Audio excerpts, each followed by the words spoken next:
So if you can move, please, to the second slide. We intended. Good. The second one? All right. So I'll be speaking about the climate crisis in Africa. I'll give you some basic data, not everything. Then I'll be speaking about the scope of opportunities for the Israeli entrepreneur, and I will finish with a recommendation and a summary. Next slide, please. Okay. We have to know that Africa is the continent most vulnerable and affected by the climate crisis in the whole world. It has also the fastest growing population in the world and a very accelerated rate of urbanization. Not only it suffers from the climate crisis, it suffers also from water crisis, loss of biodiversity, and desertification. And it needs really desperately adaptation, solutions for financing for the climate crisis, and also new ways of mitigation. Next slide, please. In this slide, and I show you now a series of slides to demonstrate the basic data of climate crisis in Africa. So here you see an index of vulnerability to the climate crisis, and you see that most of Africa, all of Africa is vulnerable to climate changes, and it is vulnerable in a very high it is very high on the index of global vulnerability to the climate crisis. And you can see some of the biggest countries in Africa, like Congo, Zaire, Sudan, and others. Next one.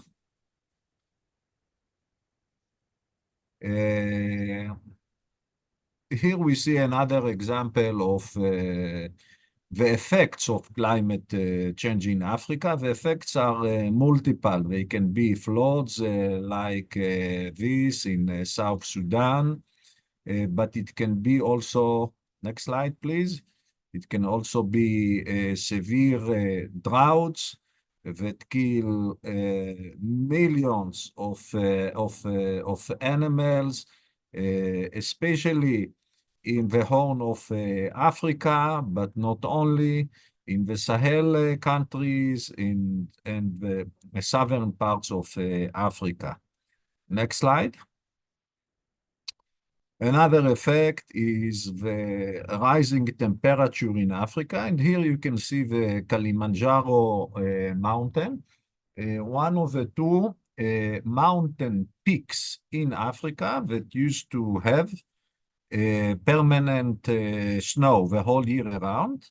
And we see here how the snow cap has almost completely disappeared in the last century. This has severe implication for the countries around the mountain, because it is the source of many rivers and streams.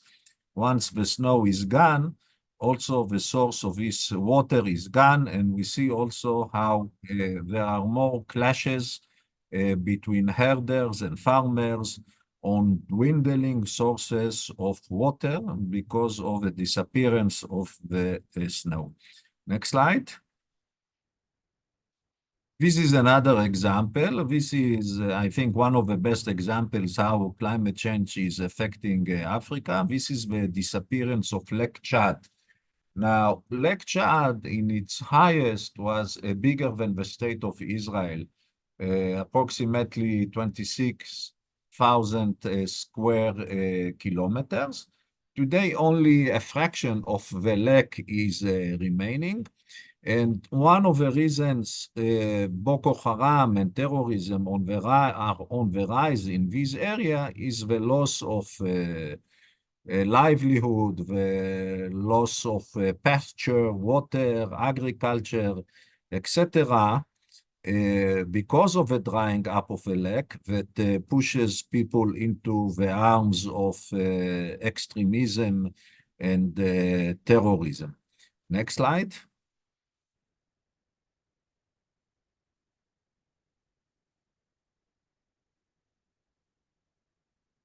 Okay, you went much too far.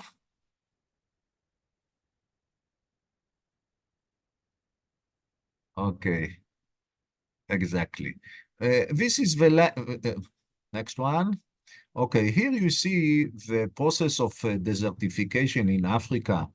The more reddish the color is, the more desertification is happening.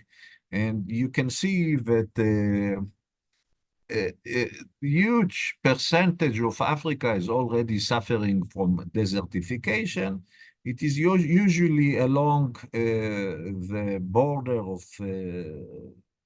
the inhabited lands with the desert. So, for instance, you can see at the north, the Sahel countries which are drying up, and the deserts are expanding in Africa, whether the Sahara Desert, the Kalahari in the south, or in the Horn of Africa. Next slide. And this is a map based on research that was done to assess what are the impacts of climate change on agriculture in Africa. So the red colors show us the negative impacts, but there are also some areas that will benefit the crisis because they will get more rain. So the picture is not totally negative, but we must be aware of that. And I think that this is also a very important tool for governments, but also for investors who want to see where it would be safe or important to invest in agriculture in Africa. Next one.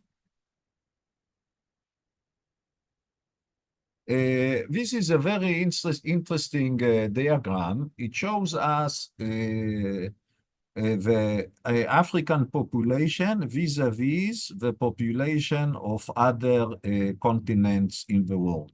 Now, in the middle, you can see the red line, which represent Africa.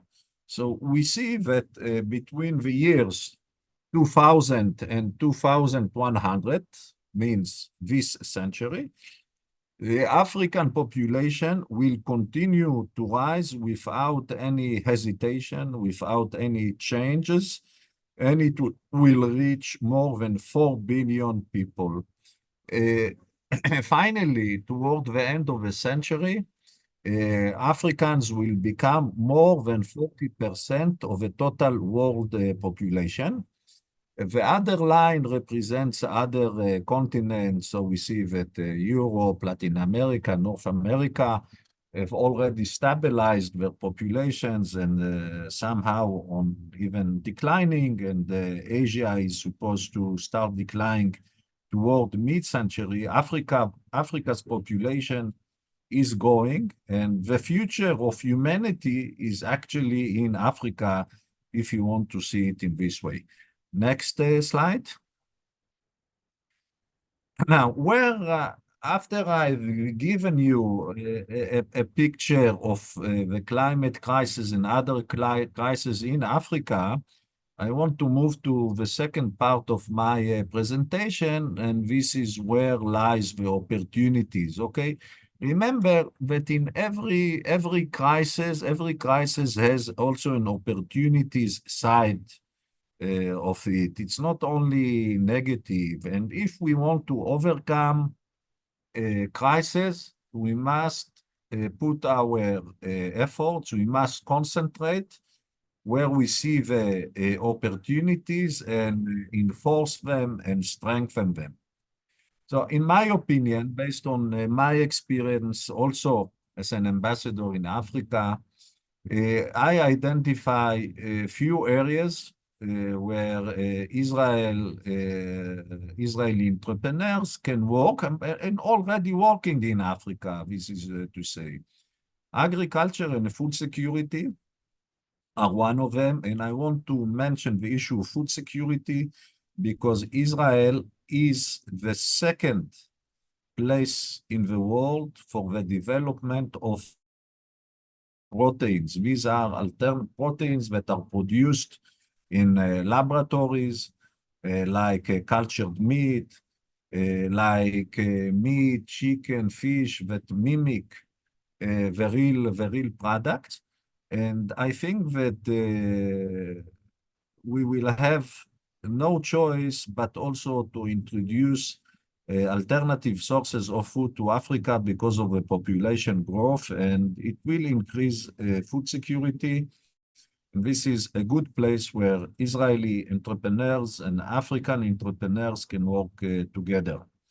The second one, of course, as you can see, is the area of energy, whether renewable energy, storage, green hydrogen, which is very important. I'll speak about it.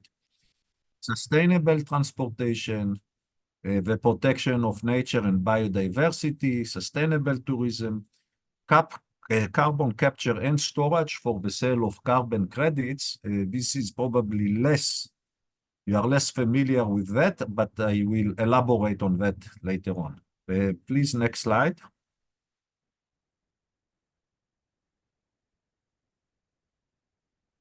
It's okay, take your time.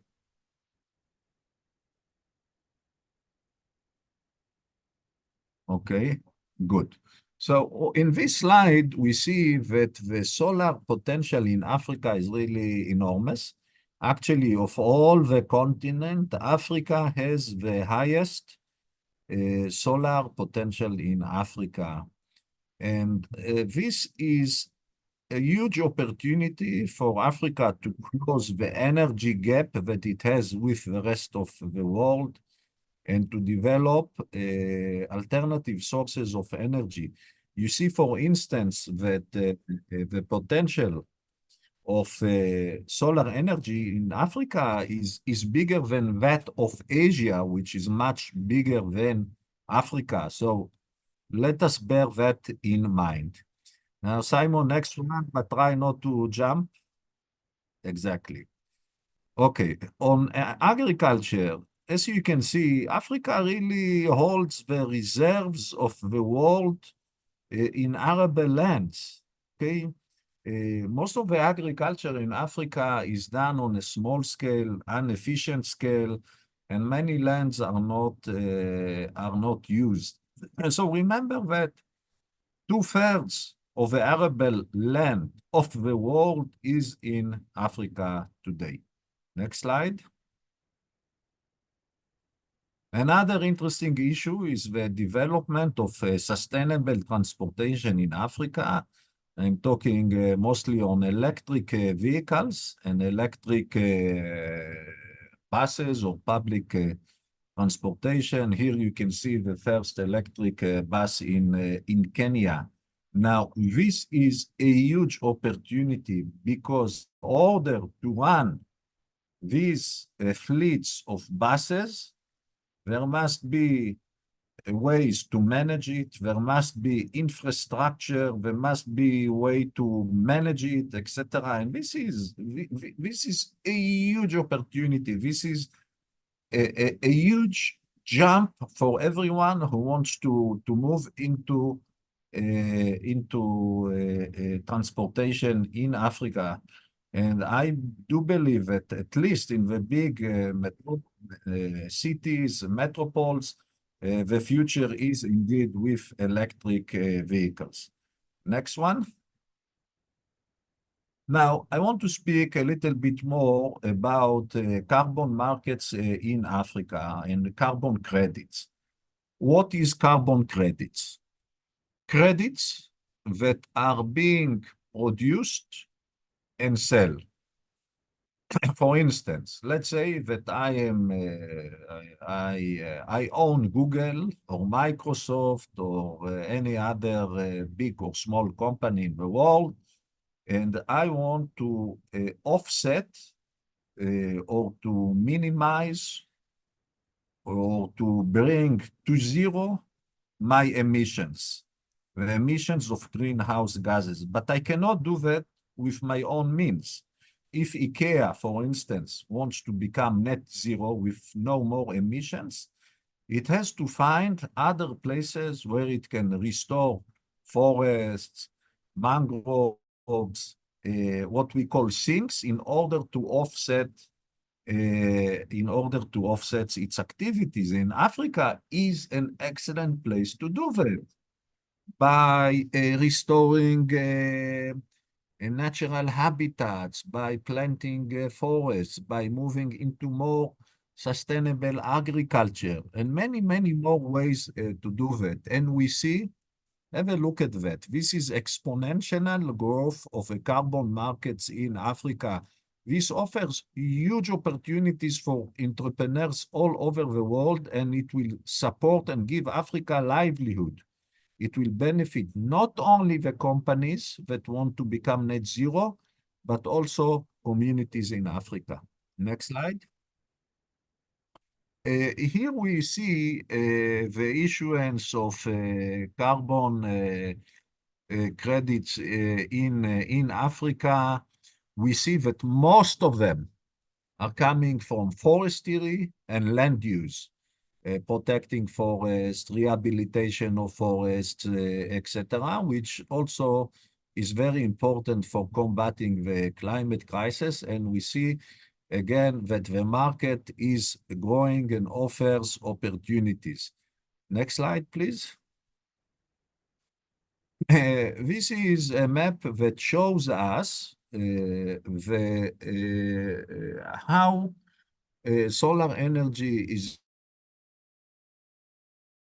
today. The light green ones are projects already, the dark green are already projects being operating, and the light greens are the ones that are planned. So we see that the potential that I've showed you before is already moving into operational stage. Also, look at the blue ones. The blue dots represents hydrogen projects. This is green hydrogen projects combined with solar energy. This can be a new source of revenue for African countries. Believe me, go ahead with that, because hydrogen is and already is, but it will be one of the main strategies to replace fossil fuels, and countries, especially in Africa, that depend on fossil fuels like oil and gas, and lose these resources because of the movement toward more sustainable energies, must have alternatives, and green hydrogen is one of them. This is an excellent opportunity, and in Israel, there is a strong community that develops solutions in hydrogen. I don't know if you can see it here, but I hold in my hand solid hydrogen. This is the white one, developed by an Israeli company called Electric, with Q at the end. This is amazing. On my left hand, I hold coal. This is coal. This is the past. The coal is the past. Hydrogen is the future. And really, let us use this opportunity. Next slide. I'm coming towards the end of my presentation. Here we can see a new machinery, new technology to protect wildlife in Africa. Drones, satellites, sensors, etc., are crucial today to protect animals, big animals, which are, as we all know, a very important source of revenue because of ecological tourism in Africa. Next slide. Just to tell you, give you an update that from our activity, we are involved with the Great Green Wall. Last year, we've brought a representative of from 11 countries, 35 people, to Israel to work together with the Desert Tech community. They went through a seminar here. So our wish, our will is really to share know-how and information, and to do that via the business is beneficial and very important in addition to what governments are doing. Next slide.